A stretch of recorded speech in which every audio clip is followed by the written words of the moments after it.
There was once a young man whose thoughts never sat still.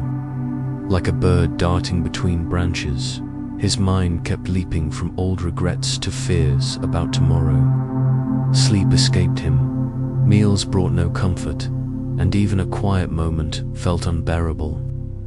Guilt over past mistakes weighed on his chest, and dread about the future never let him breathe easy. Worn down by years of this, he finally set off to find a monk who lived in an old temple on a hilltop, a man famous across the region for his gentleness and insight.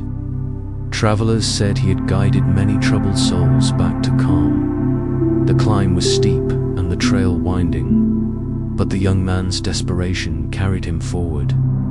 At the top, he found the monk seated beneath a wide tree, eyes shut in quiet meditation.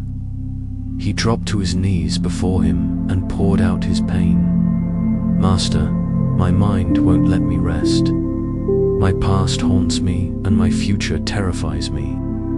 I've tried prayer, I've tried meditation, I've tried distraction. Nothing brings me peace. Please, teach me how to find it." The monk opened his eyes and studied the young man's face, seeing clearly how much he was suffering.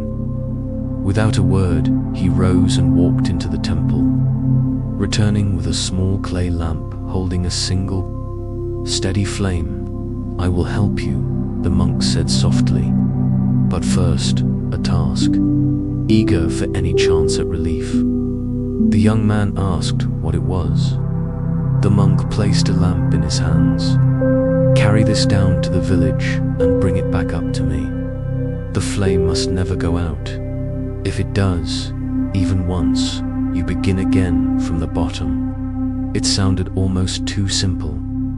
Still, the young man cradled the lamp carefully and started down the slope. *A. Gust of wind nearly snuffed the flame within moments, and he cupped his palms around it instinctively, slowing his pace, watching the fire as though nothing else in the world existed. Other travelers passed him on the path and called out greetings, but he couldn't spare the attention to answer. His whole being was fixed on that fragile light. When the breeze picked up, he turned his body to block it. When laughing children ran by, he froze until they'd gone. Birds circled overhead and monkeys chattered in the branches, but his eyes never lifted from the flame. The trail grew rougher. His hands began to shake from holding the lamp so carefully, and loose stones threatened to trip him. Overhead, the sky turned brilliant shades of orange as evening set in. Birds sang their last songs of the day, and the air filled with the scent of blossoms, yet none of it registered. His entire world had narrowed to one small circle of light. At last he reached the village, and without pausing to rest, immediately turned back to climb the hill again. The return was harder still. His legs ached, his arms burned. Sweat ran down his face, but his focus on the flame never slipped. When he finally stood before the monk again, the lamp was still burning bright. "Master, it's done," he said, chest heaving. The monk smiled gently and asked, "Tell me, what did you see along the way?" The young man thought about it. "Nothing, master. Only the flame. Did you notice the sunset?" "No, the birdsong, the children's laughter. I heard them, but I wasn't really listening. My whole mind was on the fire." "And your past?" the monk asked. "Did it visit you on this journey?" The young man's eyes widened. He hadn't thought of it once. "Your fears about tomorrow?" "No, master. There simply wasn't room for anything but keeping that flame alive."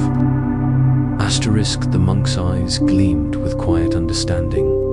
"And in that time, with your whole mind wrapped around the flame, were you at peace?" Realization broke across the young man's face. Yes, master.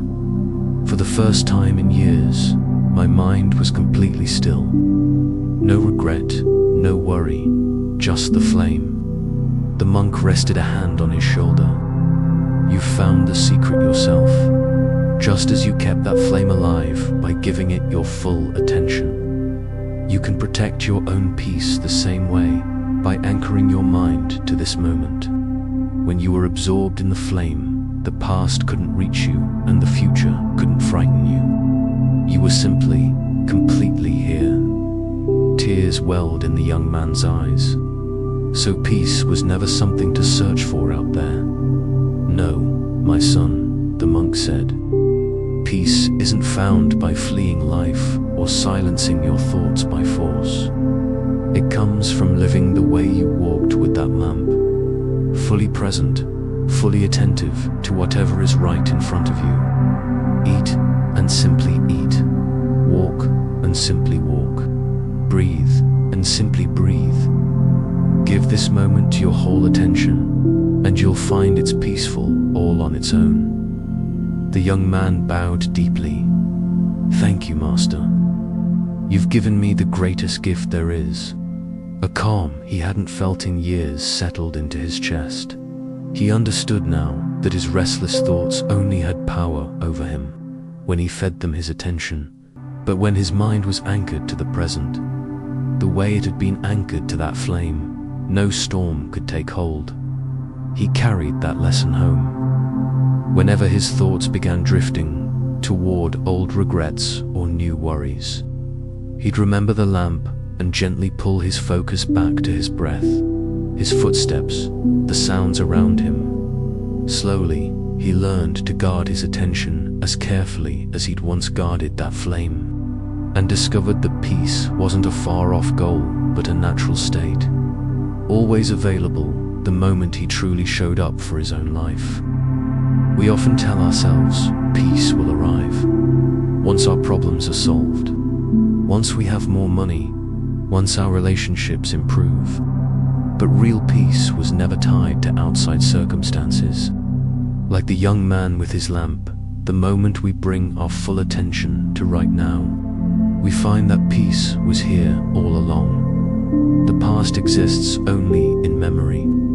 The future exists only in imagination. This moment is the only one that's real, and it's the only place life actually happens. Anxiety lives in tomorrow. Regret lives in yesterday.